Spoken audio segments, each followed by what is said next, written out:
ده هو بطلنا هيوبو، ومن شكله كده يا صديقي واضح انه عيل مجنون. ومش بس كده، ده كمان عنده قدرات فتاكة، وعنده فريق خاص بيه اسمه بانادورا، وكل مجموعة البانادورا هم عبارة عن اشخاص عندهم قدرات السبير، ودي بتخليهم اقوياء جدا وعندهم قوة مش عند اي بشري عادي. اما دلوقتي فصاحبنا ده بينط من اعلى البرج وبيبدا يهجم على الشرطه، والواد حرفيا بيكون مخه لاسع وبيحط حد لاي هلفوت خيال واسع، بيفضل يدمر في الشرطه وهم ولا قادرين عليه لا بطيارات ولا بدبابات ولا باي حاجه، لدرجه انه بيطرقع صوابعه وبينزل كل الطيارات متدمرين. بينزل الجندي ده وبيقول له: حمار، قانون بلدك يمنعك من انك تلمسني لاني طالب، ده انا حتى لابس لبس المدرسه. وبيفضل يضحك وبيستفزه. ومن ناحيه تانيه بنشوف اخطر سجن في البلد، لان ما بيتحبسش فيه غير اللي عندهم قدرات السبير وبس، والمساجين عشان يسالوا نفسهم في السجن ده بيعملوا مصارعه برهانات. وبنشوف اقوى مقاتل في السجن وهو داخل قصاد عيل هلفوت كده اسمه هينوميا، ولكن هينوميا بيكون عنده عين غريبه، بيدخل على الواد ده ولكنه بيمسح بكرامته الارض، وفجاه هينوميا بيديله واحده بيخليه مش دريان بالدنيا. وساعتها الكل بدل ما يحتفل بيه بيسيبوه عشان يروح يشوف المسجون الجديد. ايوه، هو المعلم هيوبو دخل ودخلته بتهز الكل. المأمور بيحب يشوف نفسه عليه ويعرفه ان السجن ده غير اي سجن هو شافه في حياته، ولكن بيقول له: اخرس يالا، انا مش طايق اسمع صوتك. المأمور مش بيهتم بكلامه، بيقول له: انت عضو في منظمه اجراميه اسمها بندورا مش كده؟ ولما هيوبو بيستقل بكلامه التاني العسكري بيروح يضربه، وبيقول له: ما تشوفش نفسك علينا يالا، ده انت مجرد سجين. فبيقول له: طب بلاش السجين ده يقسمك نصين هنا. هينوميا بيروح للحارس ده وبيقول له: يا عم خلاص ده مجرد طفل. فبيقول له: اثبت عندك انت التاني. هيوبو بيروح له وبيقول له: اسمك ياض يا ابو عين ملونه. فبيقول له: انا اسمي هينوميا. فبيبتسم وبيقول له: شكلك ياباني. الحارس ده بيجي يشوف نفسه على هيوبو تاني، فبيرفع الطياره دي بصباع واحد عشان ينزلها عليهم، لكن السجن بيكون فيه اجهزه اول ما بتشتغل بتوقف قوه هيوبو، والعساكر بيحبسوا هيوبو وهينوميا في الانفرادي. وساعتها هيوبو بيفضل يتكلم معاه بيقول له: انت ليه دافعت عني؟ فبيقول له: اصلا انا بكره كل الحراس اللي هنا، ولما لقيتهم شايفين نفسهم عليك اتضايقت وكان نفسي احميك. فبيقول له: انت من السبير، وزي ما قلت لك يا صديقي ان السبير دول بيتميزوا بقدرات خاصه غير البشر، لكن الشرطه بتعتبرهم اشرار وكمان مجرمين. المهم ان هينوميا بيقول لهيوبو: انا بكره السبير يا عم، وللاسف انا منهم. وبالمناسبه ما تفكرش انك هتخرج من الجزيره دي، هما اساسا ما بيخرجوش حد من الجزيره غير في حالتين، الحاله الاولى انك تاخد براءه، والحاله الثانيه هي انك تتعب وتروح المستشفى. والذكي بقى هو اللي اول ما يروح المستشفى يهرب من هناك. هلا صحيح انت ليه لابس لبس المدرسه؟ وهتكون عضو في منظمه خطيره زي ما هما بيقولوا. فبيقول له: عضو في ايه يا عم انت؟ ده انا الزعيم. فبيفضل يضحك وبيقول له: خلاص يا عم لو انا خرجت من هنا ابقى انضم لعصابتك. والغلبان ما يعرفش ان هيوبو خد الموضوع بجد، وفي نفس الوقت ده بيكون مأمور السجن بيخطط ازاي يخلص من هيوبو، وهو بيأمر حراس انهم يسمموه. وبالفعل تاني يوم الطباخ بيجهز عشان يحط السم لهيوبو في الاكل، بس هيوبو بيشوفه علشان كده بيروح يدي الطبق اللي فيه السم لهينوميا، وبيقول: كل يا عم ده احنا هنبقى اكتر من الاخوات. وبعد شويه بيكون هينوميا كل وراح يدخل مصارعه كالعاده، ولكنه بيتهزم بكل سهوله لانه اصلا تعبان واغمى عليه بسبب مفعول السم. هيوبو بيجي له وبيقول له: معلش بقى يا اسطى، كان لازم انت اللي تاخد السم مش انا. وبيفرح لما الحراس بييجوا ياخدوه عشان يودوه المستشفى. وبعد شويه هينوميا بيفوق وبيلاقي هيوبو جنبه في المستشفى وكمان مخلص على كل الحراس اللي كانوا في المكان. هيوبو بيقول له: صح النوم يا عمهم ويلا عشان نهرب. فبيقوم يخرج معاه وبيتمشوا في الممر ده. الحارس ده بيمشي في الممر هو كمان، لكن هينوميا بيهجم عليه بالفينش بتاعه بينيمه، وبعدها بياخد سلاحه وبيقول لهيوبو: ما تقلقش انا دخلت الجيش وبعرف استخدم الاسلحه. الاتنين بيكملوا طريقهم لحد ما بيوصلوا للمكان ده، وده بيكون مختبر ابحاث الجيش هو اللي صممه. هيوبو بياخد السلاح وبينزل رش في المكان، بيدغدغ كل حاجه الا الباترينا الازاز اللي قدامه، والباترينا دي بيكون جواها طفله اسمها يوكيري. الحراس بيظهروا وبيحاولوا يوقفوه لكنه بيشوطهم بحركه من ايده. يوكيري بتفرح اول ما بتشوفه وبتناديله باسم الزعيم، فبيقول لها: معلش يا حبيبتي خليك هنا اخلص كام حاجه وجايلك. وطبعا يا صديقي الكام حاجه دي هي الحراس، لكن المأمور بيكون عامل حسابه وجايب له شخص مستواه في القوه عالي جدا. الواد بيدخل على هيوبو زي الطور الهايج، ولكنه بيلفت من ضرباته بكل سلاسه، بياخدها تنطيط في المكان. ولما بيشوفه قدامه بيديله واحده بتنسيه اللي كان، ولكن الواد بيتمكن منه وبيبعته على الباترينا الازاز. وساعتها هينوميا بيتعصب وبيديله كام طلقه في الهزاز، بيقول لهيوبو: اخرج انت يا معلم واهرب من هنا. هيوبو بيقول لي: يوكيري هروح انقذ الواد العبيط ده واجيلك. بيبص في ايديها وبيشوف الكبسوله دي، وساعتها بيتعصب جدا وبيشيلها من ايديها. الوحش ده بيكون متعصب لكن ما يعرفش ان هيوبو متعصب اكتر منه. بيلف الزرار اللي في بدلته ده وبيقول: اطلاق القوه الغير محدوده. وساعتها بتبدا تحصل له حاجات غريبه وبيبقى اقوى مليون مره. بيبدا يمشي في اتجاه الوحش وكل خطوه ليه بتهد الارض اللي تحتيه. الوحش بيكون هيهجم عليه ولكنه بحركه من صباعه بيلزقه في الحيطه، وبكام حركه تأيين بيشقلطه في المكان. فلتركض يا حبيبي في سلام. الوحش بيتدمر ومع تدميره الكائن اللي شبه الفرد ده بينزل عليهم. هيوبو بيروح للمأمور وبيقول له رجالتي حاضر يالا، اتمنى بس تكون استمتعت بالعرض معايا. وبحركه من صباعه بيفجر المكان بالمأمور. بيخرج بره هو ويوكيرو وهينوميا وبيرجع لطبيعته من تاني، ولما بيخرج بيلمس الجدار اللي معمول حوالين الجزيره وبيفجره في ساعتها. وبيقول لهينوميا يا عبيط ده كان جدار وهمي ويحسسك ان احنا في جزيره، انما احنا دلوقتي على سفينه في وسط البحر. المساعد بتاعه ماكي بيوصل وبيقول للمساجين دول انتم احرار من النهارده، يلا روحوا شوفوا انتوا بتعملوا ايه. هيوبو بيقول لهينوميا وانت تبعنا من النهارده، وما تنساش انك قلت لي انك هتنضم الفريق لما تخرج من السجن. فبيقول له قشطه يا معلم، وفعلا بيركبوا السفينه وبيتحركوا سوا. ماكي بيروح لهيوبو وبيقول له انت ايه اللي خلاك تثق في الواد اللي اسمه هينوميا ده؟ فبيقول له يا عم ده عيل جدع وهيفيدنا، والعيل الجدع اللي هيفيدهم ده صديقي بيكون جاسوس اصلا. بيروح المكان ده وعينه بيبدا يحصل لها حاجات غريبه، وهو بيقدر انه يتواصل مع رئيسه من خلال اشعه طالعه من عينه. بيقول له خلاص انا دخلت فرقه هيوبو وقريب هجيب لك المعلومات اللي انت عاوزها. وبعدها بيروح لهيوبو وهيوبو بيبدا يعرف باقي الفريق عليه، وبيقول لهم ده هينوميا عضو جديد معانا، وبدل ما اقول لكم على قدراته واخليكم تشوفوها بنفسكم. بيشاور للكائن ده فبيبدا يهاجم هينوميا، ولكن هينوميا مش بيتاثر. وساعتها كل الفريق بيعرف ان القوه اللي عندهم ما تقدرش تعمل حاجه مع هينوميا، ولما حد فيهم يبقى واقف جنب هينوميا قوته مش هتشتغل اصلا. وبعدها ماكي بيبدا يجهز هينوميا ويعرفه على كل حاجه، بحيث لما هيوبو يخليه يروح معاهم اي مهمه ما يتعبوش فيها. وهذا فكره صديقي بيكون معاهم اطفال على السفينه بتاعتهم، والاطفال دول من السبير. اما الشاب ابو جاكيت احمر وشعر منكوش ده فبيكون اسمه يو، وهو كمان بيتصاحب على هينوميا. وهينوميا بيكون مخنوق لانه بيشتغل شغل كتير، ده حتى بينظف المكان، لكن القائد بتاعه بيهديه عشان المهمه تكمل. هينوميا بيقول له يا ريس انا مش حاسس ان دول منظمه اجراميه، العيال طيبه قوي. فبيقول له العيال الطيبين دول قتلوا ناس كتير وفجروا اماكن اكتر، العيال دول مجرمين ولازم نوقعهم. فبيقفل معاه وبيقول له خلاص هعمل اللي انت عاوزه. وعلى فكره صديقي بيكون ماكي شاكك في هينوميا برضه، وهيوبو بيقول له اصل خرج الواد من دماغك، الواد هينفعنا وبعدين اختبره في الشغل يا عم وشوفه. فبيوافق على كلامه وبيبداوا يتحركوا على اول مهمه ليهم، واللي هتكون في مدينه هاديه كده وجميله. وطبعا مش بيكونوا معرفين هينوميا اي حاجه عن مهمتهم، واول ما بينزلوا في الحته دي بيوروا هينوميا ازاز كحول واكل وحاجات كتيره كده، وكل الحاجات دي عليها الشعار بتاعهم.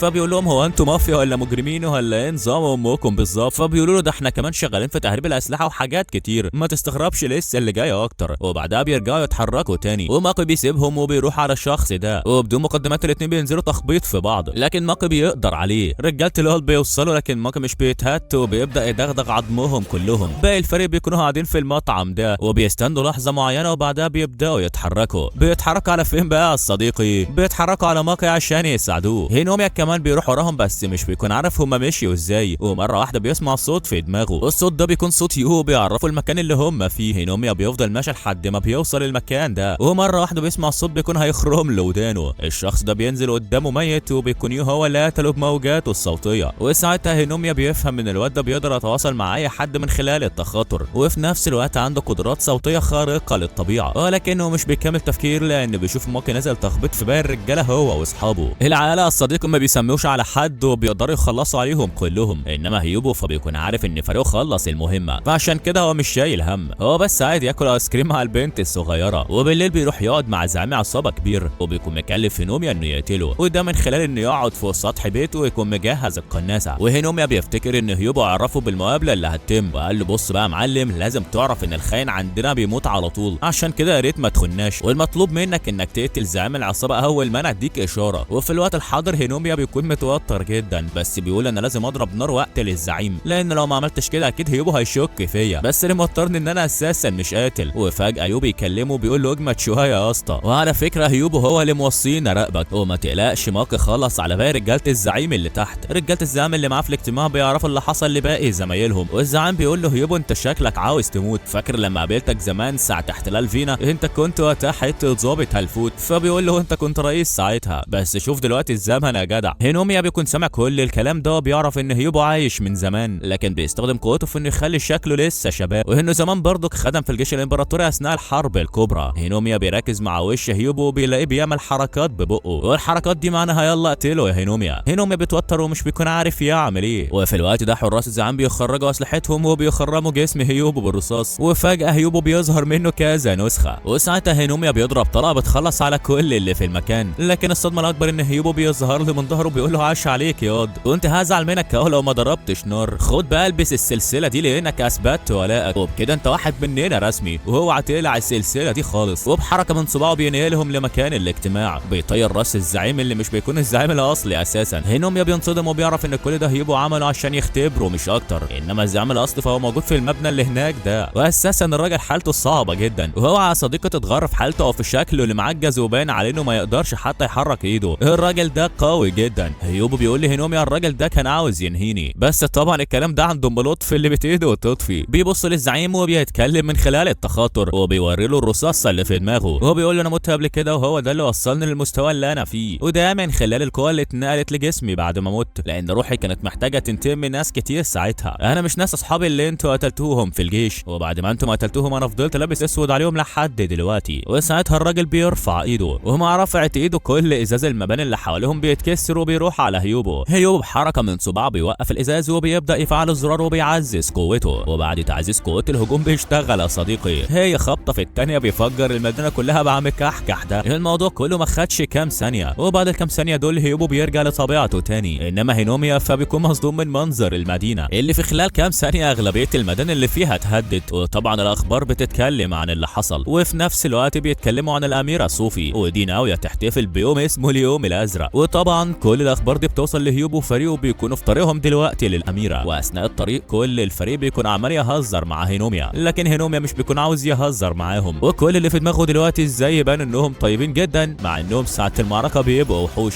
بيقطع تفكيره هيوبو اللي بيجي وبيقول انا مش عاوزك تستغربنا، احنا كده وقت الفرح فرح وقت الحرب بنقلب وحوش، اتعود علينا بقى، وبرضك عاوزك تجهز للمهمه الجديده. وبعدها بنشوف المملكه الاوروبيه اللي فيها الاميره صوفي، وعاوزك تعرف يا صديقي ان الاميره دي كل الناس الشمال بيكرهوها لانها بتعمل خير كتير وبتدعم الغلابه، وفي نفس الوقت بتحاول تخلي السبير والبشر الطبيعيين ايد واحده، وطبعا الفاسدين اللي في البلد مش حابين. وفي الوقت ده بيوصل اتنين على الحفله، والاتنين دول بيمثلوا بلدهم في اوروبا، وبيكونوا جايين النهارده عشان الاحتفال الكبير اللي الاميره صوفي عاملاه، لان النهارده اليوم الازرق وهي عامله الاحتفال ده عشان تحافظ على السلام. والاتنين دول واحد فيهم بيكون اسمه ساكاكي، وابو نضاره بيكون اسمه ميناموتو، والاتنين بيكونوا عمالين يراقبوا المكان لحد ما بيلاقوا هيوبو وفريقه قدامهم، ودي بتكون صدمه كبيره ليهم يا صديقي. هيوبو بيقول لهم يا جدعان مفيش اهلا وسهلا بيك، اما انتم على مليله الذوق صحيح. ميناموتو بيقول له انت بتعمل ايه هنا يالا؟ فبيقول له جانا وفريق عشان نشوف الناس المنافقين اللي هنا، والمنافقين دول احتمال يكونوا اعدائنا في المستقبل، يلا عن اذنك بقى عشان ورانا شغل كتير. ساكاكي بيكون هيمسك فيه لكن ميناموتو بيقول له اهدى لان في ناس حوالينا. هيوبو بيضحك وبيضلم عليهم المكان قبل ما يمشي، واول ما النور بيرجع الكل بيبص على الحيطه وبيلاقوا مكتوب عليها فريق البندوره كانوا هنا. وبعد اللي حصل ده ميناموتو بيروح لرئيس الوزراء لانه موجود في المكان، وبعد ما بيعرفه بنفسه بيقول له فريق البندوره كانوا في الحفله، احنا اتعاملنا مع الفريق ده كتير فخلونا ننضم لكم علشان نساعدكم في القبض عليهم لو اي حاجه حصلت. الراجل مش بيلحق يقول كلمته والمساعد بتاعه بيجي له وهو بيقول له يا ريس اللي حصل في الحفله اتذاع على التلفزيون. فبيقول لي ميناموتو خلاص انت وصاحبك معانا من النهارده. ساكاكي بيقول لهم بالمناسبه دي بقى انا لما رحت اتخانق مع هيوبو خدت الفلاشه اللي كانت في جيبه، هيبقى عليكم برضه ده انا تربيتنا الشالين. والغبي ما يعرفش ان هيوبو شايفه مبسوط لان خطته ماشيه تمام، لا هو كمان بيكون معاه الاميره لانه خطفها، واصلا هو خطفها عشان يحميها من اللي عاوزين يقتلوها، وطبعا بيطمنوا الاميره عشان ما تخافش منهم. وهيوبو بيقول لها يقرها اللي خلتنا نخطفك علشان نحميكي، فبتشكرها جدا على مساعدتها ليها هي وفريقها، وبتقول لهم انا بحاول انهي العداوه اللي بين البشر والسبير بس مش عارفه ليه في ناس مش عاوزه ده يحصل. هيوبو بيقول لها طب احنا هنسيبك ترتاحي دلوقتي، وبياخد الفريق وبيخرج. وعلى الناحيه الثانيه بيكون ميناموتو مصدوم لانه اكتشف ان هيوبو خاطف الاميره عشان يحميها من اللي عاوزين يقتلوها، وبيكون عاوز يعرف مين اساسا اللي بيفكر يقتل الاميره لانها ملهاش عداوات مع حد. وعاوز اقول لك يا صديقي ان كل المعلومات دي ميناموتو ما عرفهاش من على الفلاشه اللي هيوبو سابهم ياخدوها منه. طب وبالنسبه للفلاشه كان عليها ايه؟ لا الفلاشه عليها لعبه بلاي ستيشن وساكاكي قاعد بيلعبها دلوقتي. وفي الوقت ده الاميره بتكون قاعده لوحدها ويوكوري بتجيلها بالشاي، فبتقول لها انا عاوز اقعد اتكلم معاك لان ما عنديش حد بيتكلم معايا. فالبنت بتفرح لان هي كمان ما بتتكلمش مع حد غير هيوبو، والاتنين بيقعدوا يتعرفوا على بعض. ومن ناحيه ثانيه بيكون هينوميا مستغرب ازاي يوكوري عرفت ان صوفي هتتخطف. هيوبو بيقول له لان البت يوكوري دي بتتنبأ بالمستقبل، وطبعا يا صديقي كل ده كلام كفر احنا ملناش دعوه بيه. المهم يعني ان هيوبو بيقول له خلي بالك انا وفريق كلهم اللي انت بقيت واحد منهم يعني عيله، يعني ما نعتبرش نفسنا مجرد فريق وخلاص. وبيكلم باقي رجالته اللي بيكونوا مراقبين الشارع. وبالنسبه ليوف فده شغلته يقعد على سطح معين ويركز جامد في الاصوات عشان يقدر يميز صوت الاشخاص اللي عاوزين يقتلوا الاميره. وفي وسط ما هيوبو بيكلموا الاميره بتجيله هي ويوكيري وبيعرفوا انهم عاوزين يخرجوا، وهيوبو بيوافق عشان يوكيري بس، ومش بيكون قلقان انهم يخرجوا لان كده كده هو مجهز خطه، والخطه هي انه هيعمل من الاميره نسخ كتير وده عشان يشتت العصابه اللي عاوزين يقتلوها. وبالفعل صديقه خطته بتنجح ويوبي يكتشف مكان العصابه لان العصابه لما شافوا النسخ الكتيره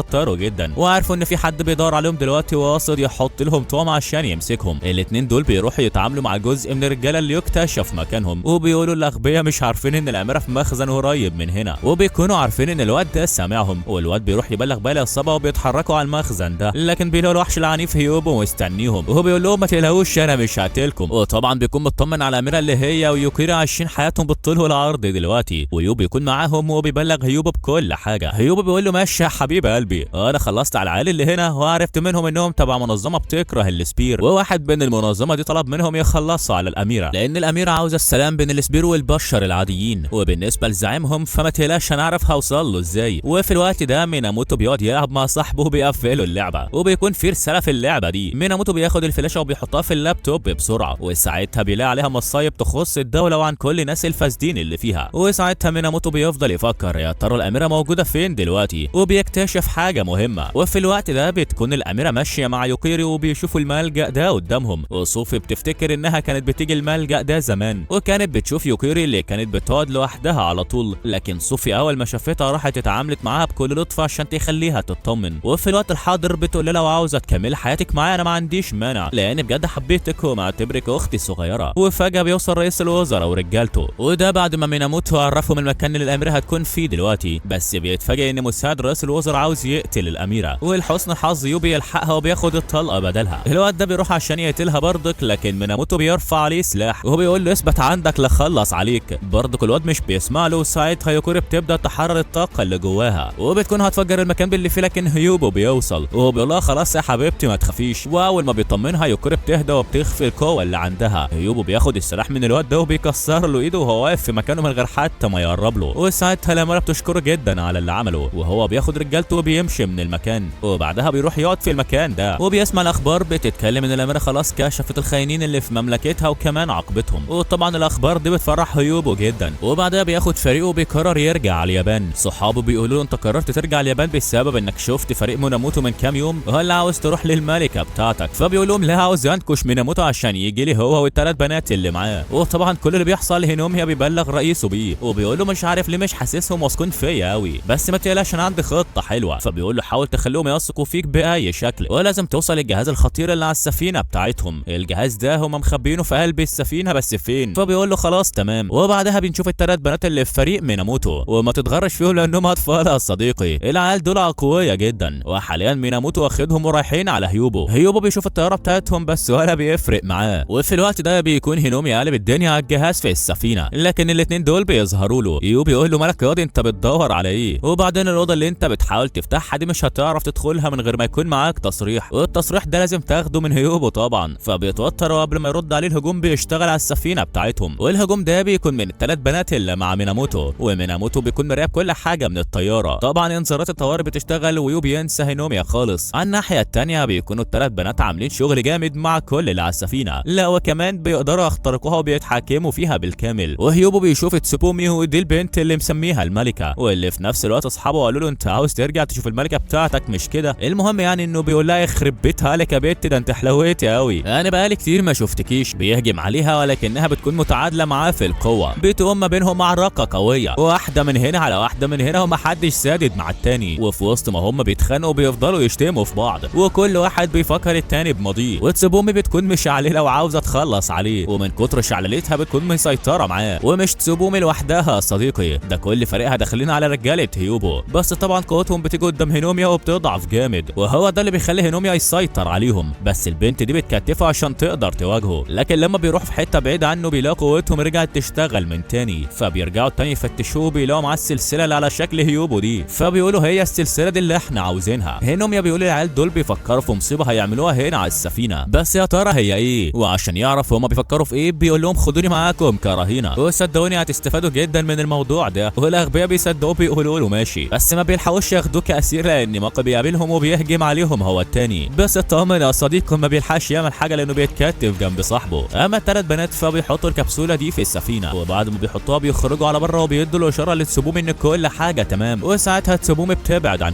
هيوبو بيبص على السفينه بتاعته بيعرف ان تم السيطره عليها. هينوميا بيدور على الجهاز اللي رئيسه قال له عليه، بس بيتفاجئ ان هيوبو وراه بيقول له انت بتعمل ايه ياض؟ يلا تعالى ورايا بسرعه. ودي تاني مره هينوميا كان هيتكشف فيها، بس حظه ان في هجوم على السفينه مشتت الكل، وكل اللي بيعمله دلوقتي انه بيروح يتفرج على الفريق وهما بيحاولوا يفكوا السيطره اللي الثلاث بنات عملوها على السفينه، وبيكون هينومي عاوز يعرف هل الثلاث بنات اللي تبع ميناموتو دول هم كمان بيدوروا على نفس الجهاز اللي هو بيدور عليه ولا لا. لكن بيقطع تفكيره هيوبو اللي بيقول لاصحابه انا هروح اواجه العيال دي وخليكم انتم هنا. فبيجري يمسك ايد هيوبو وهو بينتقل من المكان وده علشان يروح معاه، وبيقول له انا جيت معاك بس لاني هفيدك. فبيضحك وبيقول له يا عم ماشي. وفي الوقت ده السفينه بتطلع الصواريخ بتاعتها وبتهجم على ميناموتو ورجالته. ميناموتو بيكون مصدوم لانه كان فاكر ان خلاص الموضوع خلص، لكن الغلبان ما يعرفش ان هيوبو حرر رجالته اللي كانوا محبوسين بسبب الثلاث بنات برضه. وبعد ما حررهم رمى قنبله في السفينه بتاعت ميناموتو، وبعد ما فجر الزنزانه اللي في السفينه لقى الثلاث بنات قصاده. فبيقول لي هينوميا روح انت اتحكم في السفينه وسيب لي الثلاثي المرح ده. هينوميا بيسمع كلامه وبيخرج بره، لكن بيلاقي تسوبومي واقفه قصاده. ومش عاوزك تنسى يا صديقي ان قوتها زي قوه هيوبو بالظبط، يعني قويه جدا وبتقدر تحرك الحاجه من غير ما تمسكها. ودلوقتي هينوميا المفروض يواجهها عشان ياخد منها الجهاز اللي بتتحكم بيه في السفينه بتاعتهم، لكن تسوبومي بتكون اقوى منه طبعا وبتستخدم قوتها عليه لانه بعيد عنها. وهينوميا بيتكلم مع نفسه بيقول انا عارف ان البيت دي قويه زي هيوبو بالظبط، بس انا لازم استغل الصواريخ اللي سفينه هيوبو بتحدفها على السفينه دي. وبالفعل هو ده اللي بيعمله يا صديقي، بيستغل ان تسوبومي مشغوله في الانفجارات وبيطلع لها هو من وسط الميه وبيمسك ايديها، ولما بيمسك ايديها عينه بتنور احمر، وده لان القائد بتاعه قال له احنا حاطين لك جهاز في دماغك وهيكون مرتبط بعينك وده هيديك قدرات خاصه. وعلى فكره لو لمست اي حد انت اساسا رايح عشان تهاجمه، لمستك ده تخليه يتثبت في مكانه شويه. وفعلا هو ده اللي بيحصل يا صديقي، وهينوميا بيقدر يكسر جهاز التحكم. وبكده سفينه هيوبو بالكامل ما بقتش تحت سيطره ميناموتو ولا رجالته، لكن ميناموتو ذات نفسه بيجي وبيرفع على هينوميا سلاح. يا غلبان محدش قال لك تيجي مع السفاح، الاتنين بيدخلوا على بعض وواحده من هنا على واحده من هنا. هينوميا بينطروا على ورا، ميناموتو بينصدم وبيقول له انا عارف اسلوب القتال ده، ولكن بيحصل انفجار بيخلي هينوميا يسيبه وبيطلع يجري، بينط في الميه وقبل ما يقع على تحت هيوبو بيمسكه وبيقول له انا دلوقتي بقيت واثق فيك جدا بسبب اللي انت عملته. بيرجعوا على السفينه وماكو بيقول لي هينوميا امسك يا ماطه في الميداليه اللي اتاخدت منك. مش بيلحقوا يفرحوا بالانتصار اللي حققوه النهارده لان بيلاقوا سفن وطيارات وبال ازرق مستنيهم، والثلاث بنات كمان بيبداوا يتحولوا وهنا بتظهر قوتهم الحقيقيه. هيوبو ولا بيتهز من كل اللي شافه قدامه ده وبيقول لاصحابه انا هروح اشغل الملكه وانتم اعملوا اللي اتفقنا عليه. بيمشي من المكان وهينوميا مش بيكون فاهم مين الملكه دي وبيقول له معلش بس السفينه دي اسمها ايه؟ ماكو بيقول له اسمها الكامل ملكه الكاتاستروفي ومعناها ملكه الكوارث. احنا مش مجرد منظمه اجراميه، احنا بنحارب عشان نحرر السبير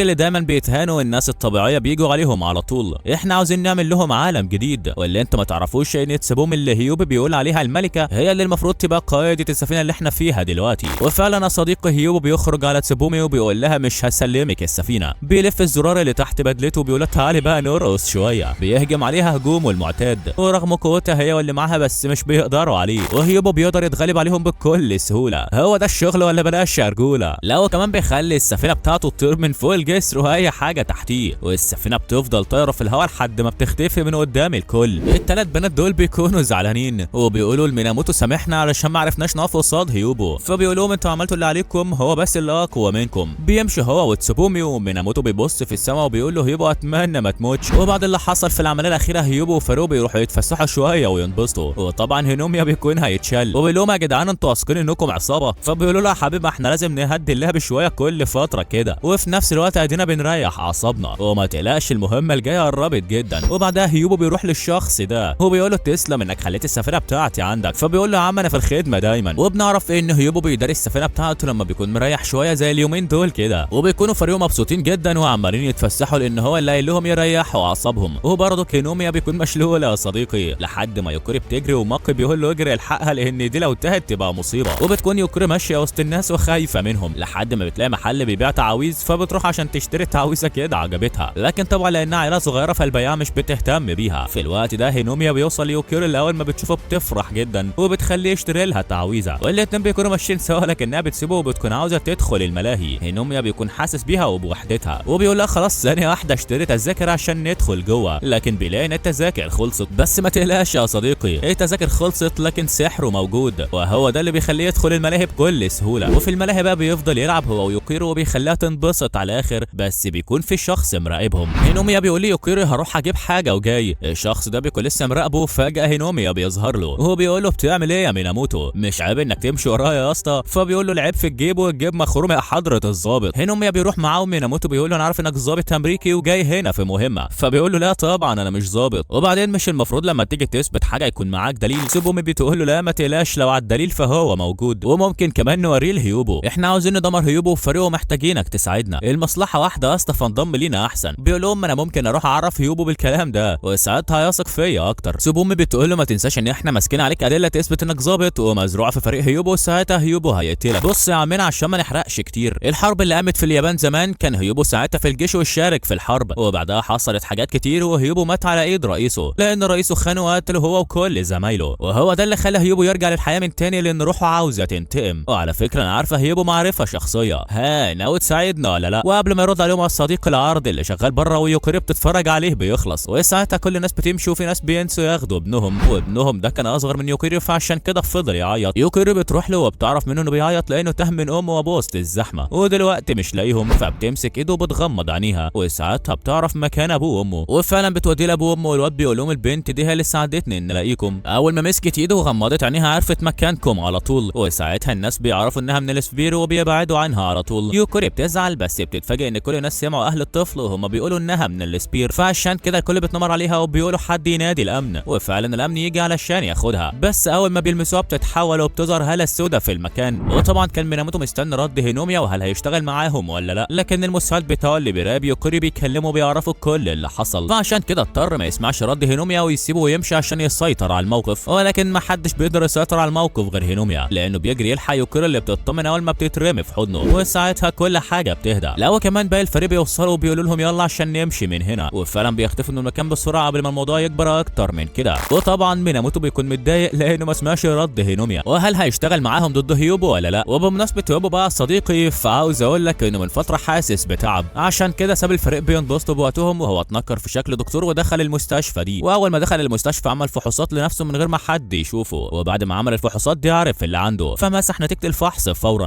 وفي الوقت ده الدكتوره دخلت الاوضه بس كان هيوبو اختفى، وبعد ما اختفى من المستشفى راح يراقب الثلاث بنات اللي شغالين مع ميناموتو على راسهم تسوبومي، وبعد ما بيشوفهم بيسيبهم وبيمشي. وبنرجع تاني للفريق اللي هينوميا بيكون مستغربهم جدا لان معتبرين نفسهم عيله بجد. صاحبته في الفريق بتقول له زمان انا بلدي اتدمرت بسبب الحرب، وساعتها انا كنت صغيره وابويا وامي ماتوا في حريقه، وكنت انا كمان هموت، لكن هيوبو جه وانقذني انا وكذا حد كمان وقال لي خليكي معايا وانا هحميكي، بس انا عاوزك تنضمي لي. ومن ساعتها وانا رحت معاه. هيوبو بيعاملنا كلنا على اننا عيلته دايما بيحمينا، عشان كده كلنا معتبرين نفسنا عيله، وبيكونوا عاملين حفله لهيوبو، وهيوبو بيكون مبسوط جدا بالحفله دي وبيفضل ياخد منهم الهدايا. وعلى فكره صديقه التعويذه اللي يوكوري جابتها اساسا كانت جايباها عشان تديها له هديه، وهينوميا بيكون واقف بيتفرج عليهم ومبسوط من حبهم لبعض، بس هيوبو رغم فرحته لانه بيكون متضايق، وده لانه هيموت قريب بسبب المرض اللي عنده. هينوميا بيكون باصص له حاسس ان في حاجه مش تمام، وفي نفس الوقت افتكر حاجتين. الحاجه الاولى ان تسوبومي قالت له هيوبو قتل ناس كتير من مجموعتنا، والحاجه الثانيه انه افتكر ان هيوبو وفريقه عاوزين يعملوا عالم خاص بالسبير عشان يعيشوا حياتهم والناس الطبيعيه ما يتنمروش عليهم تاني. ده غير ان هيوبو بينقذ اي حد ضعيف ومحتاج له، فهو ده اللي بيخلي هينوميا بالنارين. هل يا ترى يكمل مهمته ولا ينضم لهيوبو بجد ويسيبه من المخابرات؟ وبعدها بيتكلم رئيسه وبيحكي له اخر الاخبار، فرئيسه بيحكي له ان هيوبو لما كان في الجيش كان ضعيف والكل جاي عليه، ولما فكر يسيب الجيش الرئيس ده راح له وقال له انا من قسم ASP الامريكي وعاوزك تشتغل معايا. وبيقول لي هينوميا بعد شغل هيوبو معانا حصلت تطورات كتير انت مش لازم تعرفها، بس لازم تعرف انه اخد مننا جهاز واحنا محتاجينه، فانت اقلب عليه الدنيا. فبيقول له تمام وبيقفل معاه. وبعدها هيوبو وفاروق بيتحركوا على المهمه الجديده، وساعتها هيوبو بيبدا يحس بالتعب بس طبعا مش بيبين حاجه قدام فريقه. وبعدها بيدخل يقعد مع فريقه وبيعرض لهم صوره لجهاز، وبيقول لهم الجهاز ده تبع ACM ومطور جدا، احنا بقى هنسرق الجهاز ده قبل ما اللي صنعوه يودوا اليابان لشريكهم هناك. يو بيقول له طب ما تيجي ندمرها يا ريس، احنا لسه هنسرق ونتعب نفسنا؟ ماكو بيقول له احنا هنسرقها عشان هنفحصها وناخد منها معلومات. هيوبو بيقول لهم اعملوا حسابكم ان ميناموتو وشويه البنات اللي معاه بيدوروا ورانا جامد، فتوقعوا انهم يهجموا علينا في اي وقت في المهمه. هينوميا بيفضل يفكر مع نفسه وهيوبو بيقول له مالك يا عم انت بتفكر في ايه؟ فبيتوتر وبيقول له لا يا عم ما بفكرش في حاجه. ماكو بيقول لهم طب يلا كلكم روحوا انبسطوا بوقتكم لان هنتحرك قريب، وفعلا كلهم بيروحوا يلعبوا ويسكروا وينبسطوا بوقتهم. وهينوميا بيستغل السهره الحلوه دي وبيقول لهم هي ليه تسوبومي بتكره الفريق قوي كده، فبيقولوا له لان في ماضي بيجمعها هي وهيوبو. بيقول لهم مش الكلام ده لما كانوا مجتمعين زمان، ومش بيكمل كلامه. فبيقولوا له انت عرفت منين؟ بيقول لهم يا جدعان دي اشاعات سمعتها في السجن. بيقولوا له طيب احنا ما نقدرش نقول لك اي حاجه، ولو عايز تعرف حاجه روح اسال هيوبو عليها. وفي الوقت ده يوكوري بتصحى وبتقول لهم يا جدعان انا مش عارف انام. هينوميا بيستغل الموضوع ده وبيقول لها تعالى انا انيمك، وطبعا هو عاوز يبعد عن الفريق قبل ما يسالوا اسئله اكتر ويكشفوه. وبعد ما بيحكي لها القصه وبيكون ماشي الفرد ده بيقول له رجع على الكتاب على المكتبه، فبينصدم لانه كان اول مره يعرف ان في مكتبه هنا. بيروح يدور في الكتب اللي فيها وبيشوف صوره هيوبو لما كان صغير وكانت تسوبومي جنبه، وفي الوقت ده بيسمع صوت هيوبو داخل المكتبه فبيستخبى بسرعه. هيوبو مش بيحس باي حاجه وبيروح يخرج الكتاب ده من الدرج وبيستدعي روح شخص اسمه اتسومي، والواد اول ما بيشوفه بينصدم وبيقول له انا كده عرفت ان بقيت مجرد روح يا اسطى. هيوبو بيديله الورقه دي وبيقول له ابدا يتعامل فيها، وبتكون ورقه فيها رسمه غريبه. الواد بيقول له دي رسمه السفينه اللي احنا فيها يا اسطى. السفينه دي معموله بنظام العقل بتاع هاتشيكو اللي مات في الحرب، وبسبب عقله السفينه بقى فيها قدرات خاصه وفيها طيران جو وبتختفي كمان وحاجات كتير جدا تحميكم وتحمي السفينه. فبيقول له هي بالفعل بتحمينا ولولاها كان زمان مقبوض علينا من بدري. بس اقول لك على حاجه تسومي، انا وانت زمان كنا بنتفاعل مع اي جي، وعشان كده لو حصلت اي حاجه انا هعتمد عليك لانك شبهنا. بس الحاجه اللي تضحك اصلا ان اللي بيحمي المركب دي شويه موتى وتحت قياده الموتى برضه، بس انا مش هقدر اسيب العالم ده دلوقتي. وبيوري له مكان الطلقه اللي في دماغه وبيقول له انا هقتل اي شخص طبيعي على الارض. وفجاه الواد ده بيسمع صوته وبيعرف ان حد كان في المكتبه، وطبعا يا صديقي انا وانت عارفين ان الحد ده كان هينوميا ولكنه عارف يهرب، بس الغبي ما خدش باله ان السلسله بتاعته وقعت منه، والسلسله دي هيوبو كان مديها له. ودلوقتي هو اتاكد ان هينوميا هو اللي كان هنا، وهينوميا لما بيعرف ان السلسله وقعت منه بيتخض لكن بينساها خالص وبيفكر في كل اللي سمعه. وتاني يوم بيصحى عادي جدا يتمشى في السفينه كالعاده ولا كأن حاجه حصلت، بس هيوبو بيظهر من وراه وبيوقعه في الميه زي ما بيهزر معاه كالعاده برضه، وبيقول له امسك يا صاحب السلسله بتاعتك وبقى خد بالك منها عشان ما تقعش تاني. فبيتوتر بس بيحاول يبان طبيعي وبيقول له تسلم يا اسطى وقعت مني وكنت بدور عليها من امبارح. هيوبو بيبص له بنظره ثابته وبعدها بيسيبه وبيمشي. هينوميا بيقول له استنى يا اسطى، انا سمعت من موقع انك عاوز تعمل عالم خاص بالسبير، وفي نفس الوقت سمعت كل اللي دار بينك وبين صاحبك امبارح، بس ما ينفعش انك تقتل كل الناس لان ده مش عدل. فبيقول له على افتراضنا اني هنفذ كلامي انت هتكون معايا ولا مع مين؟ فبيسكت ومش بيقدر يرد. وبالليل بيقعد يجهز سلاحه وهو عمال بيفكر في كذا حاجه، وكالعاده مش بيرسى على حل وهل هيقف مع هيوبو ولا ضده. وكالعاده بيقرر يكمل مهمته وبيكلم القائد وبيحكي له كل اللي حصل في الايام الاخيره، وبيقول له لو ساعه الصفر جت وهجمته على هيوبو بلاش الاطفال تتاذي. فبيقول له عيب عليك يا جدع الاطفال مش هتتلمس اصلا. لكن في الوقت ده ميناموتو بيعرف ان هيوبو بيخطط لحاجه وبيبدا يستعد له هو وفريقه، بس بيقرر ما ياخدش تسوبومي والثلاث بنات التانيين معاه. وبعدها هيوبو وفريقه بيوصلوا المكان اللي هم عاوزينه وبيكونوا مستنيين شخص معين، ولما الشخص ده بيوصل يوبو يفجر كاوتش العربيه اللي هو فيها. ماكو بيروح عليه لكن بيتفاجئ بميناموتو ورجالته في المكان ورافعين عليهم اسلحه ومثبتينهم. هيوبو بيقول يا جدعان ده كانهم عارفين الخطه بتاعتنا بحذافيرها، ما تقولش كانوا قاعدين معانا وبيسمعوها، بس ما تقلقش يا ميناموتو انا هحمل كاتاستروفي. ميناموتو بينصدم وبيقول له انت عرفت حكايه التنبؤ منين؟ وفي الوقت ده ماكو بيهجم عليه. هيوبو بيسيبهم وبيمشي، وفي نفس اللحظه هينوميا بيكون عمال يجري في المكان، بس الواد اللي تبع ميناموتو ده بيجي له وبيقول له خد المكنه دي يا اسطى يلا شوف هيوبو فين. وهيوبو على صديقه بيقابل تسوبومي اللي بتقول له رايح على فين؟ جهاز التنبؤ اشتغل وانا شفت ان السفينه بتاعتك هتغرق. فبيقول لها انا استحاله اسمح ان حاجه زي دي تحصل. بيقرر يهجم عليها لكن قبل الهجوم بثواني بيحس بتعب شديد في قلبه، برضك بيحاول يتماسك وبيصد هجمات تسوبومي اللي شغاله هجمات عليه مستمره. بيهجم عليها هو التاني وبيكون مفعل قوته اللي ملهاش حدود، وهي واحده بيمرجعها على العمود بيسففها تراب المباني لان اللي يجي على هيوبو يبقى على نفسه جاني. وبعد ما بيهزمها وبيخليها تغيب عن الوعي بينقلها على المبنى ده، وبعدها بيبطل مفعول قوته وساعتها بيتعب اكتر ولكنه برضك بيتماسك. اما هينوميا فبيغير طريقه وبيروح على السفينه، وهناك بيلاقي يوكوري زعلانه ومستنيه هيوبو وبتقول لهينوميا انت ايه اللي جابك صحيح؟ فبيقول لها معلش بقى اصل انا اضعف واحد في الفريق فعشان كده رجعوني على هنا تاني، روحي بقى انت تستنى هيوبو عبال ما يجي. وفعلا بتصدق وبتمشي، وهينوميا بيكون غير الخطه عشان يرجع مخصوص ياخد الجهاز اللي مشغل السفينه. رئيسه بيكلمه من خلال عينه طبعا وبيقول له انت كده وصلت اوضه هاتشيكو، خليك بقى عندك وانا هبعت فريق يخرجوا الجهاز ده. فبيقول له طب بسرعه لان ميناموتو مش هيقدر يقف قدام هيوبو وفريقه كتير، ومش هفكرك تاني ان السفينه عليها اطفال، فبلاش العساكر هي اللي تتدخل، عاوزين نخلص الموضوع بشويش عشان الاطفال ما تتاذيش. بيقفل معاه وبيروح على الجهاز، وفجاه بيسمع صوت هيوبو واقف وراه بيقول له عفارم عليك يا حضره المحقق. لا بجد عفارم عليك انك قدرت توصل لهنا، بالك يا عم مخضوض كده ليه؟ اللي انت ما تعرفوش ان انا كاشفك من بدري قوي ومش هسمح لك انك تاخد الجهاز ده، وبعدين انت اسلوبك واضح قوي قال انك امريكي مش ياباني. وبيوروا له مكان الطلقه اللي في دماغه وبيقول له استعد بقى عشان هخبط لك طلقه زيها. هينوميا بينصدم بس هيوبو بيقرر يحكي له اللي حصل، وبيقول له بعد ما ابويا مات زمان رجالته خدوني عشان اعيش معاهم، وبنت صاحبه كانت هي تسوبومي. انا وهي اتصاحبنا على بعض جدا وكنا اكتر من الاخوات، وعلى فكره تسوبومي قدرتها زي قدرتي، بتقدر تحرك الحاجه من غير ما تمسكها. وبعدها صديقي هيوبو راح قعد في الاوضه اللي هيبات فيها من هنا ورايح، وكان بيكتب في المذكرات بتاعته كانه بيكلم ابوه، وبيقول انا شفت البحوثات بتاعتك انت والبارون اللي كنتوا بتتكلموا فيها عن الاي اس بي، وعارف انك عبرت المحيط يابا عشان تلاقي سبير شبهنا. وقبل ما يكمل كتابه بيفتكر بيفتكر لما ابوه كان بيضربه عشان بيستخدم قوته، وبيقول له هتستخدم قوتك تاني لانها هتكون سبب في نهايتك. هيوبو مش بيكمل تفكيره ولا حتى بيكمل كتابه، لان تسوبومي بتوصل وبتاخد منه الورق اللي بيكتب فيه، وساعتها هيوبو بيتعصب وبياخدها منها، وفجاه العصبيه دي بتتحول لهزار ما بينهم هما الاثنين. لكن ابو تسوبومي بيوصلوا مع الاثنين دول، وبيكون من ضمنهم ايجي قائد الجيش الامبراطوري، وبيقول له بص احنا عارفين ان عندك قدرات فتاكه، فاحنا عاوزين نستخدم قوتك عشان نساعد العالم ونصنع اسلحه قويه تحمينا، وفي نفس الوقت نحارب اعدائنا، وطول ما انت معانا هنخليك تطور قوتك، واعمل حسابك احنا هنعمل وحده جديده خاصه بالسبير وبس، يعني مفيش مكان للبشر العاديين في الوحده العسكريه دي. وساعتها تسومومي بتتعصب عليه وبتقول له انتم عاوزين تستغلوا السبير وبس عشان تخلصوا مصالحكم، فبيقول لها لا يا بنتي انت فاهمه غلط، احنا بس بنحاول ننهي الحروب، لكن لو اعدائنا مصممين يهاجمونا فالحرب لابد منها. وساعتها تسومومي بتتعصب اكتر وبتاخد هيوبو وبتمشي. الواد ده بيشوف الرساله بتاعت هيوبو فبيقول له خدها عسل رسالتك اهي، وبيكون من لمسته بس للرساله يقدر يقرا اللي فيها من غير حتى ما يبص لها. وبيقول للقائد بعد اللي كان في الرساله ده ما اظنش ان هيوبو هينضم لينا، لان تقريبا كده ابوه موصي ما يمشيش في نفس طريقه، لان ابوه كان حاسس ان الجيش هيحاول يستغل ابنه وياخد قوته. فبيقول له يا عم ما تقلقش انا هعرف اغير رايه، وراي تسوبومي كمان هغيره لان هي كمان عندها قوه فتاكه. وبالليل هيوبو وتسوبومي بيروحوا يناموا، لكن كل واحد فيهم بيفضل يفكر في اللي حصل النهارده، ومش بيكونوا عارفين يعملوا ايه، هل فعلا ينضموا للجيش ولا يفضلوا ثابتين على رايهم. وتاني يوم الاثنين بيلموا شنطه هدومهم عشان يمشوا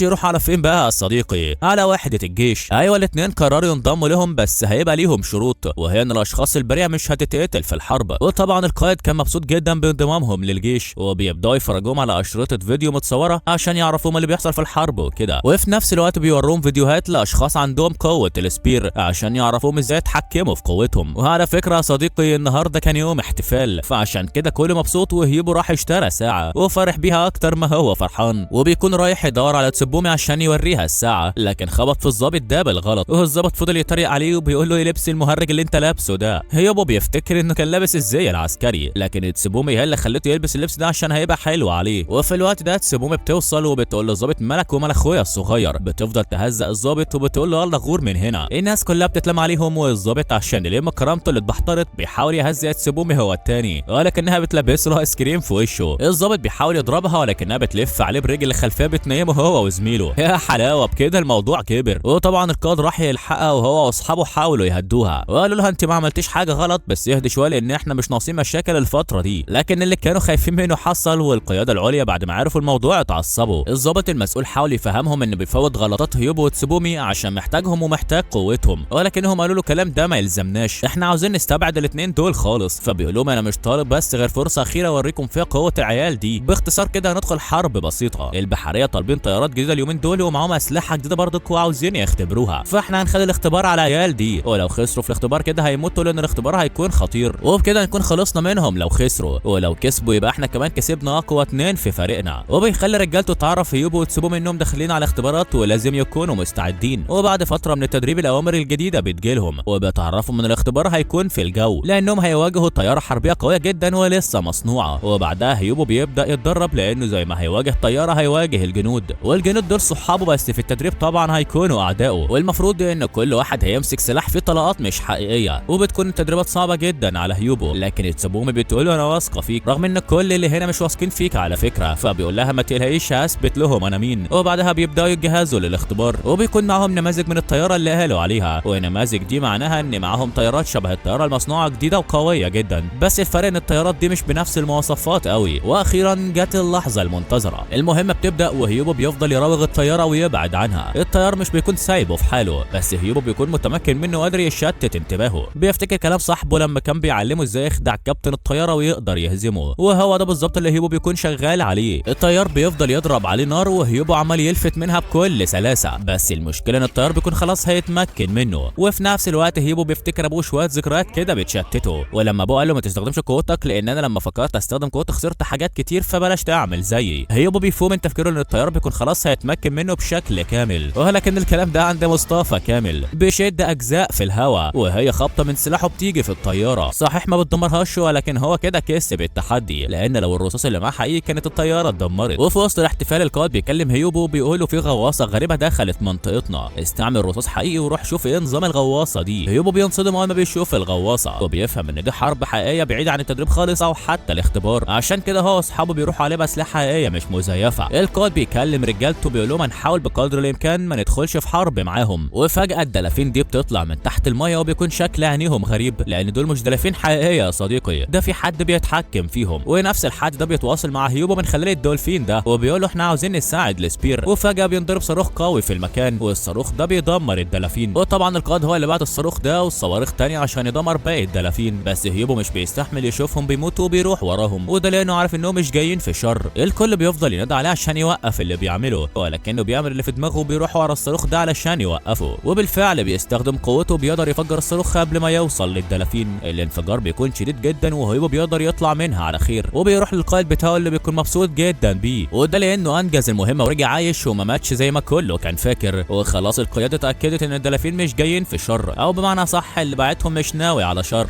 وبتعدي السنين وهيوبو بيكبر، وفي يوم راح للقائد وبيقول له انت سمعت عن القذائف الجديده اللي اتصنعت وفجرت اماكن جنبنا؟ فبيقول له ايوه سمعت، بس انت ما تشغلش نفسك بالمواضيع دي لان خلاص الحرب انتهت وبلدنا خسرت لان ما عندهاش القوه الكافيه انها تحارب. وبعد الانفجارات اللي حصلت في اليومين اللي فاتوا كل فريقك ماتوا الا انت، فخلاص يا ابني احنا ما عندناش ناس تحارب. بيقول له يا عم انا هحارب بطوله لكن سيبني اروح اوقف القنبله التانيه اللي هتنفجر كمان شويه. فبيقول انا قلت كفايه حروب، انا استعملت جهاز التنبؤ ده وعرفت كل حاجه وان النهايه قربت. هيوبو بيروح يقف جنب الجهاز والقائد بيقول له السبير عددهم هيزيد جدا، والمفاجاه بقى انك انت اللي هتبقى قائدهم وهتدمر العالم، وانا مش هسمح ان حاجه زي دي تحصل. بيخرج سلاحه وهيوبو بيكون مصدوم وبيقول له انت بتعمل ايه؟ فبيقول له بعمل وصفه الامباليه. بيخبطه طلع في صدره وبيقول له انا استحاله اخليك عدو البشر، مستحيل اخليك اقوى واحد لان القوه دي ليا انا وبس. هيوبو بيفتكر كل اصحابه اللي ماتوا وبيفضل يبكي بحرقه، بس القائد بيديله اخر طلقه في دماغه وبينهيه. لكن معجزه بتحصل وبتخلي هيوبو يرجع للحياه من تاني، بس بيرجع وهو مليان قوه وفي نفس الوقت مليان شر وانتقام، وهي واحده في دماغ القائد بيخلص الكلام. ومن بعدها بدا يعيش حياته وهو بيخطط للي هيعمله لانه مش هيرحم البشر الطبيعيين، لان البشر الطبيعيين عاوزين يقتلوه هو واي حد عنده طاقه السبير زيه. بيخلص الحكايه لهينوميا وبيقول له انا كده عرفتك حاجات كتير انت كنت عاوز تعرفها، استعد بقى علشان تقاتلني. وفعلا بيبدا الهجوم عليه، وهينوميا بيكون مصدوم هو ازاي هيوبو قادر يستخدم قوته وهو واقف قدامه اصلا. بيخرج السلاح ده من جيبه وبيرفعه على هيوبو وبيقول له انا مش عاوز اذيك لان مهمته اصلا هي ناخد الجهاز ده وارجعه للي مشغليني. فبيقول له قصدك انك كلب عند اللي مشغلينك، وساعتها هينوميا بيتعصب وبيهجم عليه. هيوبو بيرجع ورا وهينوميا بيسيبه وبيروح يفصل الجهاز ده، وساعتها السفينه بعد ما كانت مختفيه بتظهر لان كده الطاقه اللي كانت مشغلاها راحت. وبعد ما بتظهر رئيس هينوميا بيعرف مكانها هو ورجالته، وكمان ميناموتو ورجالته بيعرفوا مكانها، وبقت ليله سعادتك. هينوميا بيقول له هيوبو استسلم لانه كلها 5 دقايق وهتلاقي جيش البلد كلها فوق دماغك. وفجاه هيوبو بيسمع صوت بيصدمه، واللي بيتكلم ده بيقول له استسلم انت وفريقك احسن لك، احنا استحاله نسمح للي زيكم انهم يعيشوا وسط البشر. هيوبو بينصدم اكتر لان ده شبه صوت القائد بتاعه اللي المفروض قتله زمان، مش بيلحق يفكر كتير لان الهجوم بيشتغل على السفينه. وساعتها هيوبو بيتعصب جدا وبيخرج يصد الهجوم بنفسه، بيلاقي جيش كامل محاوطه من كل مكان، بس الكلام ده ما بيفرقش مع الولد الفنان، بيطيح فيهم زي ما القط بيطيح في الفيران، وحرفيا ماشي بمبدا عاوز ذكر يقف قصاده يا جدعان. لكن الجنود بتغفلوا وبيدخلوا على الاطفال اللي جوه قبل ما يلمسوهم، واحده من رجاله ميناموتو بتحضر وبتدافع عنهم، بتخرج على باقي الجنود اللي بيكونوا مستعدين ليها وبتنصدم انها مش قادره تستخدم قوتها قصادهم، وده لان الشخص اللي بعتهم مديهم نفس الطاقه اللي عند هينوميا، والطاقه دي بتخلي السبير ما يقدرش يستخدموا قوتهم قصادهم. اما باقي رجاله هيوبو فبيحاولوا على قد ما يقدروا انهم يتصدوا للهجوم، كل واحد فيهم بيستلم مجموعه وبيبداوا يخلصوا عليهم. ميناموتو بيجي له امر انه ينسحب فورا لان الولايات المتحده الامريكيه هي اللي بتهاجم سفينه هيوبو دلوقتي، وهم لازم ينسحبوا لانهم مش عاوزين يدخلوا في عداوه مع امريكا. ميناموتو بيقول لفريق هيوبو احنا كنا عاوزين نقبض عليكم علشان نحميكم، بس للاسف الاوامر جت لنا بالانسحاب خلاص. وعلى فكره يا صديقي ميناموتو بيكون زعلان فعلا لانه كان عاوز يحمي هيوبو وفريقه وكمان يحمي الاطفال اللي معاهم، وبيقرر انه ما يعملش حاجه لرجاله هيوبو ويخليهم على الاقل يرجعوا يدافعوا عن الجهاز اللي بيتسرق من السفينه دلوقتي. وفعلا الجهاز بيتاخد، لكن رجاله هيوبو بيوصلوا وبيهجموا على الرجاله. يوكوري بتخرج وهي مش فاهمه اي حاجه، والظابط ده بيشوفها وبيروح يمسكها. ومن ناحيه ثانيه بيكونوا رجاله هيوبو وصلوا لباقي الاطفال واطمنوا عليهم انهم مستخبيين دلوقتي، لكن لو فضلوا اكتر من كده في المكان ده هيموتوا لان الجنود قربوا يوصلوا لهم. وفجاه بتحصل رجه في المكان، وده بسبب ان يوكوري استخدمت قوتها، وبرغم انها استخدمت قوتها لكن الاجهزه اللي مع الشرطه بتضعفها، وساعتها البنت بيغمى عليها، والكائن اللي معاها بيروح لهينوميا وبيعرفه كل حاجه، وهو بيقول له انت ليه خنتنا. هينوميا بيكون زعلان جدا بس مش بيكون في ايده حاجه يعملها، وبيكون ناوي يمشي مع رجالته عادي جدا، بس بيكتشف انهم خطفوا يوكيري، وساعتها بيتعصب لكن بيكتشف الصدمه الاكبر وهي ان القائد ما وفاش بالاتفاق لانه كان وعد انهم مش هيقربوا للاطفال، بس دلوقتي هو قرب للاطفال وكمان استغنى عن هينوميا بيرفع عليه سلاح فبيقول له ما تورطش نفسك معانا، ولما بيلاقيه مصمم يعديهم بيرفع السلاح وهو التاني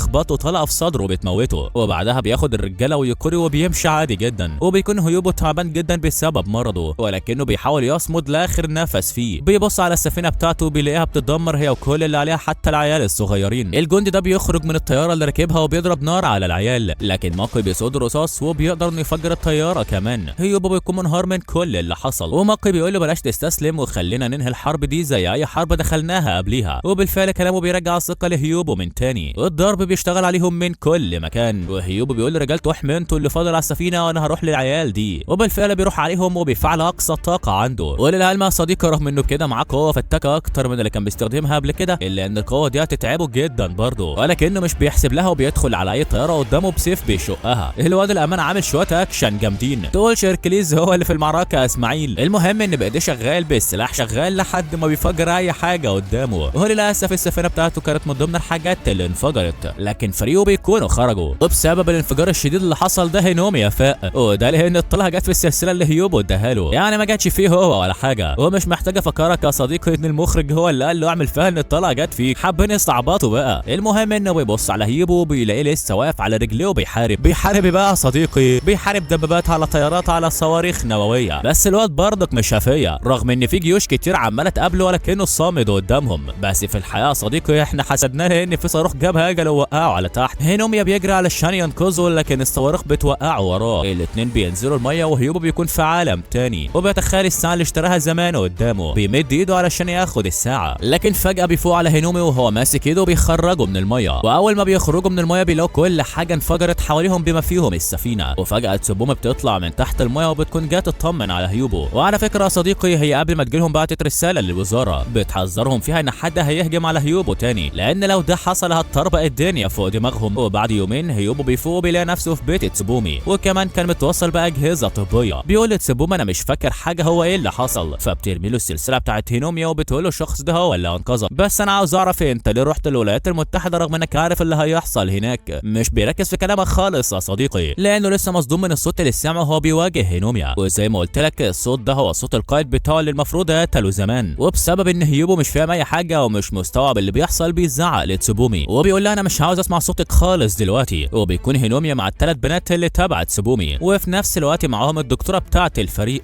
عشان تطلع من دماغه الشريحه اللي الشرطه الامريكيه زرعها له. والشريحه دي هي اللي مخليه عينه مختلفه. وبعد ما بيكسروا الشريحه عين هينوميا بترجع طبيعيه تاني. والدكتوره بتطمن هينوميا ان الولايات المتحده مش هيقدروا يعرفوا مكانه بعد كده، وفي نفس الوقت مش هيقدروا يتواصلوا معاه تاني من خلال عينه. بيقول لهم طب انا عاوز اقابل هيوبو لان لازم اعتذر له على خيانتي. هو اكيد فاق دلوقتي مش كده؟ البنت دي بتقول له انت بتحلم، ده انت هيحصل فيك وفيك وحمام بالفريك، وهيوبو هيقف على رجله وهيجي يحشيك. المهم انها بتكتر حبه حلوين، فعشان كده البنت دي بتكتفها وبتقول لها مستغنيين عن خدماتك يا ابله. وطبعا بيكونوا عملوا كده عشان ينقذوا هينوميا من تحت ايديها. وهينوميا بيكون مقرر يروح لهيوبو ما يسيبوش تاني، وبيقول لي الثلاثه دول خدوني معاكم. وفعلا الثلاثه دول بياخدوه معاهم، وفي الطريق بيقفوا يرتاحوا شويه لانهم مسافرين بالعربيه، وده لان هينوميا معاهم فلو استخدموا قوتهم هم اللي هيروحوا لهيوبو وهيسيبوه هو هنا. المهم يعني انه بيقعد مع تسوبومي اللي بتبدا تحكي له عن ذكرياتها مع هيوبو وقد ايه هو كان شخص طيب وهو صغير، بس اللي حصل له هو اللي وصله لكده. ومن ناحيه تانيه بنشوف ماكي وباقي الفريق اللي بيكونوا عارفوا مكان يوقيري، ودلوقتي هم بيخططوا ازاي يهجموا على معسكر الجيش الامريكي ويرجعوها. بس الموضوع صعب ومحتاجين هيوبو معاهم، بس هيوبو اساسا لسه في صدمته مش عاوز يفوق. تسوبومي بتجيله هي واصحابها فبيقول لها انا عاوز اتكلم مع هينوميا. وفعلا هينوميا بيجيله وهيوبو بيقول له انا مش جايبك هنا عشان تحرق كتير، هو سؤال واحد من الشخص اللي كان بيتكلم وبيقول لي استسلم ده، هو انت قابلت الشخص ده قبل كده؟ فبيقول له قابلته مره واحده، والحكايه دي اول ما منظمه اليو اس اكتشفوا مهاراتي. وعلى فكره الشخص ده بيكره اي حد معاه قدرات الاسبير، وفي نفس الوقت هو عاوز يسيطر على القدرات دي لانها هتنفعه. هيوبو بيتعصب عليه وبيقول له اخلص يا هلا الراجل ده اسمه ايه؟ فبيقول له الراجل ده كان ياباني يا اسطى بس ما قاليش اسمه، وعلى فكره كان عنده علامه زي اللي عندك في دماغك. وساعتها هيوبو بينصدم صدمه تامه لانه بكده اتاكد ان القائد بتاعه لسه عايش، ودي كارثه في حد ذاتها. ومن كتر الصدمه بيغمى على هيوبو، وبعد شويه من موته بيوصل المكان وهو معاه فريقه اللي هم اساسا بيشتغلوا معاه من ورا الشرطه. وبعد ما بيكشفوا على هيوبو كويس بيكتشفوا المرض اللي عنده، وبيكتشفوا برضك هو ليه كان ضعيف في الحرب الاخيره. وبعدها تسوبومي بتقعد مع هينوميا وبتقول له بص هيوبو مش هيرتاح غير لما ينتهي من كل الناس اللي بتكره السبير، لانه شايف ان الناس دي هم اللي قتلوا اصحابه زمان وقتلوه هو نفسه، واللي انت ما تعرفوش ان انا كمان اتضربت بالنار بس عرفت اهرب. ودلوقتي لا هيوبو هيسكت ولا القائد بتاعه اللي لسه ما ماتش هيسكت، المصيبه جايه. وبعدها بتروح تتبرع لهيوبو بدمها بما انهم زي بعض يعني. يعني، وبتقول انا اكتشفت المرض اللي عندك فخف من الحروب بقى. فبيسكت لانه مش عارف يقول لها ايه، بس زي ما انا وانت عارفين يا صديقي ان هيوبو ما بيسكتش كده وخلاص، هو بيسكت لانه مخطط للهروب بالليل، وبالفعل هو ده اللي بيحصل. وفي نفس اللحظه هينوميا بيكون في الغابه اللي هيوبو ماشي فيها، وهينوميا بيكون ندمان جدا لانه اشتغل مع عدو هيوبو اللدود، وفجاه بيسمع صوت انذار، وكل اللي في البيت بيخرجوا وبيقولوا ان هيوبو هرب، واثناء ما كله كان بيدور عليه تسوبومي بتلاقيه بكل سهوله. لو كمان هينوميا بيشوفهم بس بيقف يراقبهم من بعيد. هيوبو بيقول لتسوبومي اوعى من وشي لان كده مش هسمع لحد وهمشي، انا مقدر مشاعرك كويس بس الحرب دي لازم تنتهي. بتقول له طب وانا وباقي فريقك هنعمل ايه من بعدك؟ مش بيكون عارف يقول لها ايه، فعشان كده بيسيبها وبيمشي. ميناموتو بيوصل وساعتها هينوميا بيخرج من المكان اللي مستخبي فيه، وهو وميناموتو بيكونوا زعلانين على تسوبومي جدا. ميناموتو بيقول له روح ورا الواد ده وما تسيبوش قبل ما ينيلها اكتر، وفعلا بيروح وراه بيقول له انا جاي معاك يا اسطى. فبيقول له طب امسك السلسله بتاعتك لان قررت ارجعك الفريق تاني. فبيفرح والاتنين بيتحركوا بالعربيه، بس المصيبه يا صديقي ان خلاص الجهاز اللي هيوبو كان محتفظ بيه وهو اللي بيقدر يتنبأ بالمستقبل راح للشيطان اللي لسه عايش. وبعد ما بيشغل الجهاز بينصدم وبيقول ان هيوبو وتسوبوما هيعملوا ثوره ضد الناس الطبيعيه وانهم لازم يمنعوا الحكايه دي باي ثمن. وعلى فكره يا صديقي هو خطف يوكير الحاجتين، الحاجه الاولى عشان يستخدمها في تشغيل الجهاز والحاجه الثانيه عشان يضعف هيوبو بيها. وبعدها المساعد بتاعه بيرجع لبيته لكن بيلاقي هيوبو مستنيه هناك، مش بيلحق يتفاجئ لانه بيلاقي هينوميا في ظهره ورافع عليه سلاح. بيقول له والله ايه الزياره الحلوه دي؟ هيوبو بيقول له والله ما حلوه غير الحاج امك. اسمع بقى يا حبيبي امك كلمتين ما لهمش تالت، اتعرفنا فين مكان يوكيري هنخلص عليك ولما نخلص عليك هنلاقيها برضه. بس الواد بيستفز هينوميا وبيقول له انت كلب يالا، وحتى مش كلب وافي بيقدر انه ياخد منه السلاح وبيرفعه على هيوبو. لكن الغلبان نسي ان هيوبو بيقدر يتحكم في الحاجه عن بعد، فعشان كده بيخليه يلف السلاح ويضرب نفسه بالنار، وفي اخر لحظه بيوقف الطلقه. وساعتها الواد بيستسلم وبيقول لهم خلاص هوديكم لمكان يوكيري، وفعلا بياخدهم وبيتحركوا على المكان ده. والواد ده بيتكلم مع هينوميا وبيقول له انا والمنظمه بتاعتي بنحب نحكم الوحوش اللي هم من السبير، وعشان الحكايه دي تحصل بنحتاج نغير كل مبادئنا ونتعامل بكل اسوأ، وعمرنا ما بنثق في السبير ابدا. هيوبو بيبدا يشك ان الواد ده عامل له فخ بس بيكمل معاه للاخر. بيدخلوا المكتب ده ولكنهم مش بيلاقوا حد. هينوميا بيتعصب بس الواد ده بيقول له يا عم البنت كانت هنا من كام يوم وهو ده الكرسي اللي كانت قاعده عليه. هيوبو بيحط ايده على الكرسي وبيتاكد ان يوكيري كانت هنا فعلا. هينوميا بيقول للواد ده يبقى انت جبتني هنا عشان اعمل لنا كمين. وفجاه القائد بتاع هيوبو ذات نفسه بيتكلم في المايك وبيقول له منور يا هيوبو. ايه يا عم كنت فاكر انك هتيجي هنا بمزاجك؟ اي حاجه بتحصل في اللعبه دي بتكون بمزاج انا وبس. فبيقول له طب ما تخليك راجل وتظهر لي. فبيضحك وبيقول له ان هي معروفه من زمان، وبيعرض له كام صوره لدمار هيحصل في البلد، والدمار ده على ايد السبير. وبيقول له انت وتسوبومي حبيبتك اللي هتكونوا سبب الدمار ده كله، عشان كده انا هدمر السبير مهما حصل. وساعتها هيوبو بيتعصب وبيفجر السماعه، لكن الاجهزه دي بتطلع عليهم. هيوبو بيمسك الواد ده وهينوميا بيحاول يضرب على اجهزه نار ولكنهم بيضربوا عليهم ليزر. هيوبو بيلحق هينوميا وبيسيب الواد تاني يموت، وبعدها بيخرجوا من المكان بسرعه. الاجهزه برضك بتروح وراهم وبتفضل تضرب عليهم ليزر. بيدخلوا يستخبوا في المكان ده وبيشوفوا الطيارات والدبابات وحاجات كتير متكسره. لا والاسوء ان في جنود بتظهر وبتضرب عليهم نار. هينوميا بيمسك السلاحين دول وبيفضل يضرب في الطيارات، وبعدها بيسند هيوبو لانه تعبان وبياخده وبيمشي. وفجاه الجنود بتظهر من تاني وبرضك بتضرب عليهم نار ولكنهم بيركبوا الاسانسير ده بسرعه. الاجهزه دي بتكون مستنيهم في الدور اللي هينزلوا فيه، لكن هيوبو بيخرج عليهم بطوله وبيضربوا عليه ليزر ولكنه بيصدهم بالسيف. هينوميا بيخرج عليهم فجاه وبيبدا يطوح فيهم. الحارسين دول بيظهروا فبيكسحهم هم التانيين، انما هيوبو فده بيكون عامل زي التنين.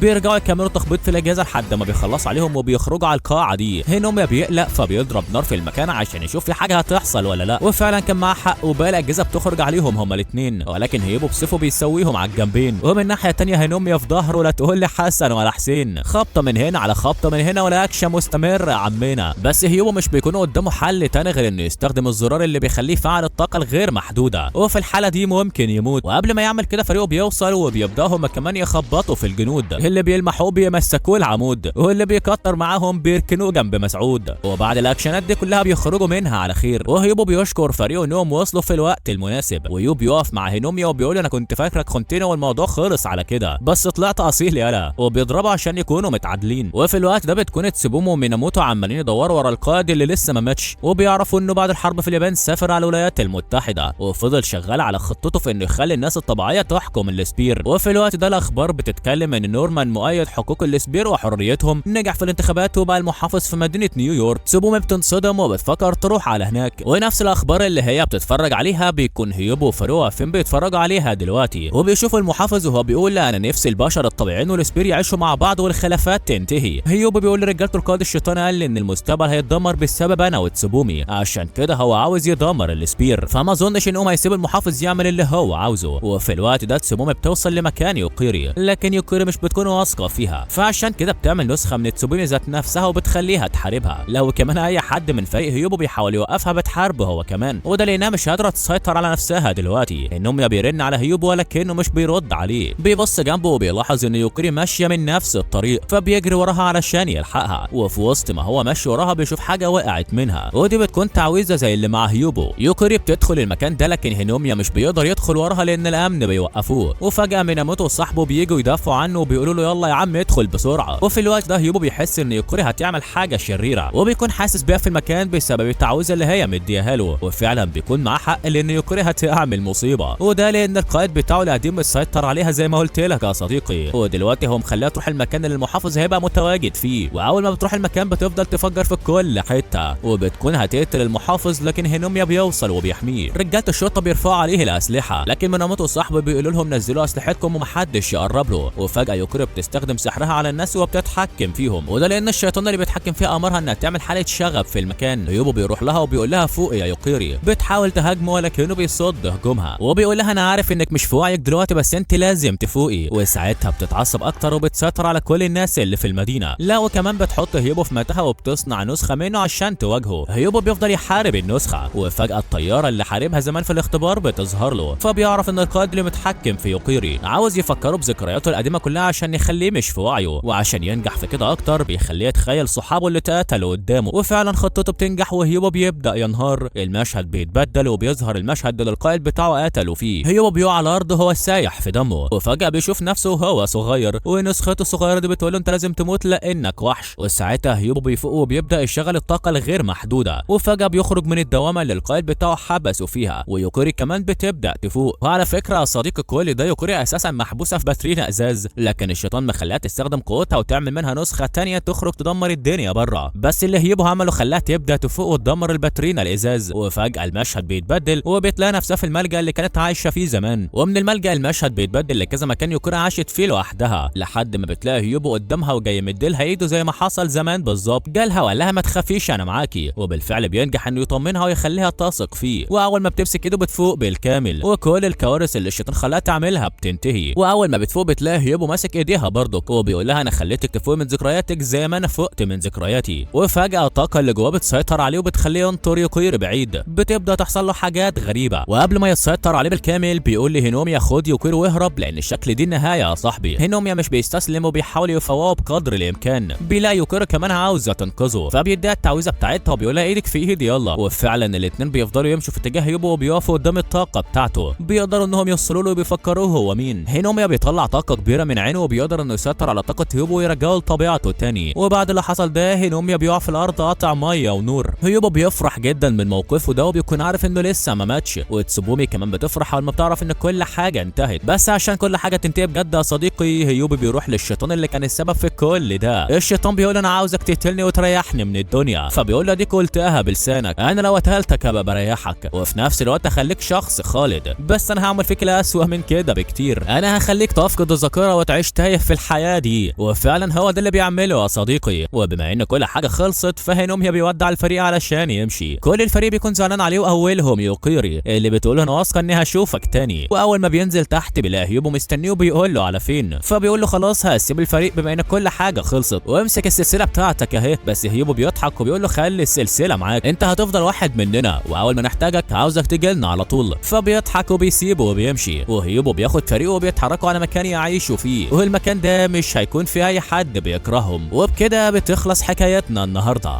سلام.